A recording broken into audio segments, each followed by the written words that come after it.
Hello, I'm sorry I'm out of breath. I had to go run in to use the number one. TMI, but nonetheless. What's going on, everyone?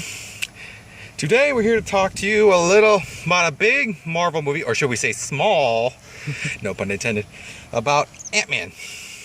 Wow. Ant-Man. It stars Paul Rudd as, of course, Scott Lang, and then Hank Pym, played by Michael Douglas, Evangeline Lilly, T.I., Michael Pena,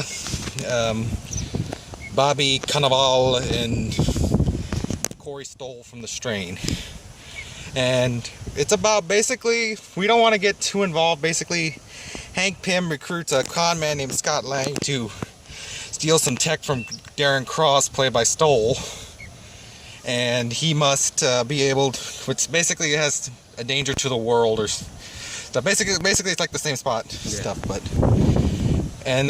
wow. First you're probably thinking, Ant-Man? Huh? Ant-Man, really? You're gonna make it real Marvel? Are you really that cocky? Because then again, they did also make Guardians of the Galaxy. First the people were like, Guardians of the Galaxy? What the frack? The frack? But then, of course, everyone's now all of a sudden it's like, Guardians of the Galaxy. Oh yeah, I am Groot. Oh, awesome. You got a lot of fans, and honestly, Marvel's impressed us with most of the Marvel movies that they've made. And then this one, it's like Ant-Man, and then all of a sudden, it's like Ant-Man. Wow, just wow. They really outdid themselves with this one, to be honest. Fun with this one, and Paul Rudd nails it as Scott Lang. He nails it. He has that serious side, that soft side, and comedic side to him, and so that really makes Ant-Man humane. You know, he's not all just serious and down to business. You know, he enjoys his role as far as characters, so you enjoy him more. And as far as the trio with Michael Pena, T.I., King, and there was some Russian guy. Well, Michael Pena, oh, he was hilarious. Wow. Like every word that came out of this guy's mouth, also cracking up. I mean, he was really into that role, I'll tell you that much. And definitely. T.I. was also funny in it too, and Michael Douglas as Hank Pym. Wow, that's who I've actually pictured as Hank Pym. I was like, that was perfect. And that dynamic he has with Evangeline Lilly, which I won't spoil what there is, but if you picked up a Marvel comic, you kind of know where it's going, but with her character. But nonetheless, it was still fun, and it was real great. And also, the action in this movie was just wow. And you think Ant-Man, like, he shrinks to size, and he uses his abilities more, like he can shrink himself, and basically when he punches someone, he's like a bullet. And let's just say it hurts. Yeah. It really hurts. Yeah, but then of course he has a training montage which he has to learn to control it, which was hilarious actually. I actually got to see the training and not like some other superhero movies that rush through their training. Green Lantern. Sorry.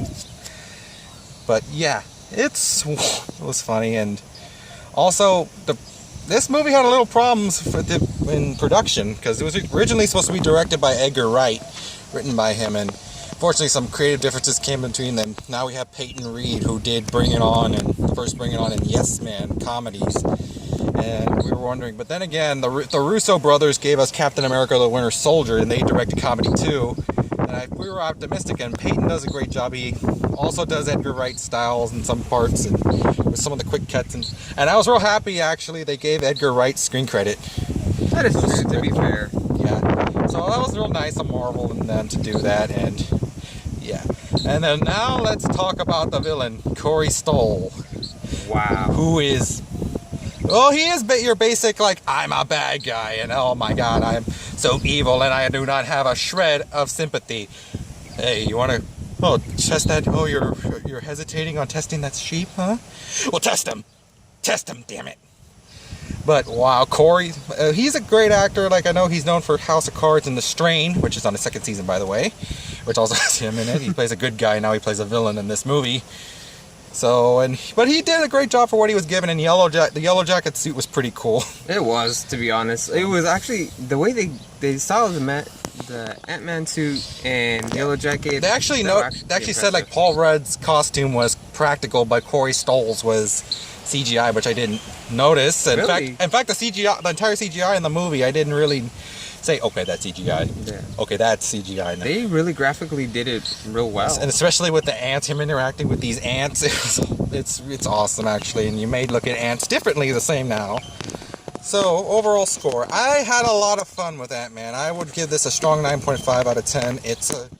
Marvel's done it again. It's real fun. Take your families to see it and also see it in 3D. Actually, the 3D is actually worth it. That's actually a positive 3D experience actually. So kudos to them, Marvel. Jay? Honestly, hands down, I'm going to have to say 10 out of 10. This movie, I thought, action sequences were fun. Actors did a really great job with their roles. Michael Pena, Paul Rudd, Stoll's with Yellow Jacket. I mean, he was, to me, as far as villain, he did really well. And Douglas, Michael Douglas, he's Michael Douglas, dang it. He's probably getting old, but he still has it. He still has that fire in him. And he's serious, but he can also be funny, Yes. So hands down, 10 out of 10 overall. Yes. Ant-Man, what did you think? What are you actually looking forward to? Now this ends phase 2, and now we have phase 3 with Captain America, the Civil War. And no, the Fantastic Four's not going to tie into that, so that doesn't count. Yes, that's the next Marvel movie coming out, but it's by Fox. But this one's strictly Marvel, and we'll see what phase 3 turns out. But this ended phase 2 very well, I thought. And honestly, let us know what you think of Ant-Man. Did you like it? What do you hope for a sequel? And comment below. And as always, and also just an announcement. My buddy right here is going to be taking a vacation on the 31st, which by all means he has to go with his family. So don't worry, Adolfo will cure your remedies for a review of Mission Impossible Rogue Nation. So he'll be there, but he will be back for Fantastic Four. And maybe we'll review Vacation, which will be appropriate because he's going on vacation.